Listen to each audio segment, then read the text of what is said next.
তো গাইস আজকে আমি যাচ্ছি অনেক দিন পর রথের মেলায়, ঠিক আছে। আর রথের মেলায় যাচ্ছি আমি একা না, আরও তিন। রথের মেলায় ঢুকতেই দেখো প্রথমেই যেটা আমরা দেখার জন্য এসেছি সেটা হলো রথ। আর যে বড় রথ আছে সেটা এখনো পর্যন্ত আমরা সং দেখবো বলে জলের ধারে চলে এলাম। তারপরে দেখছি এরা সব জল থেকে উঠে পড়ছে আস্তে আস্তে, আর অনেকগুলো উঠেও গেছে। আর রথ হচ্ছে দুই টিম, একটা হলো এ পিঠে একটা হলো ও পিঠে। আর কারা বেশি মাইক বাজাবে দেখো, কত মাইকের আওয়াজে আমরা তো কোনো কিছু শুনতেই পাচ্ছি না কেউ। আর এই দেখো একটা সং চলে গেল। তারপরে এইখানে একটা সং দেখো, এখানে নরসিংহ আছে আর দেখো কিরম বসে আছে। আর এ দেখো কি করছে এখানে, দেখো কৃষ্ণ সেজেছে, এরাও সব উঠে হচ্ছে। তারপরে আমরা চলে গেলাম কদম গাছ ফোটানো দেখতে।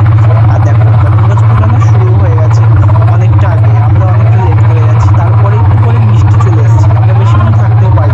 বৃষ্টিতে ছাড়ার পর আরেকটা কদম গাছ যখন দেখলাম, দেখার পর আমরা ভাবলাম না আর তো থাকা যাবে না, তার জন্য আমরা বললাম চল কিছু এবার খেয়ে নিই আমরা, নাহলে আর পরে বাড়ি যেতে পারবো না।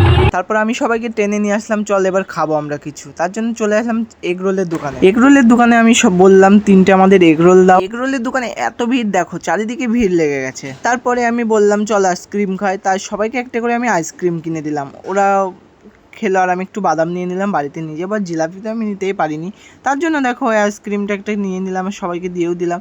তারপরে ভাবলাম বড় রথটা আমরা দেখিনি, চল এবার বড় রথটা দেখে আসি। আর দেখো এখানে বড়, তারপরে শেষে আমরা বড় রথ দেখে বাড়ি চলে গেলাম।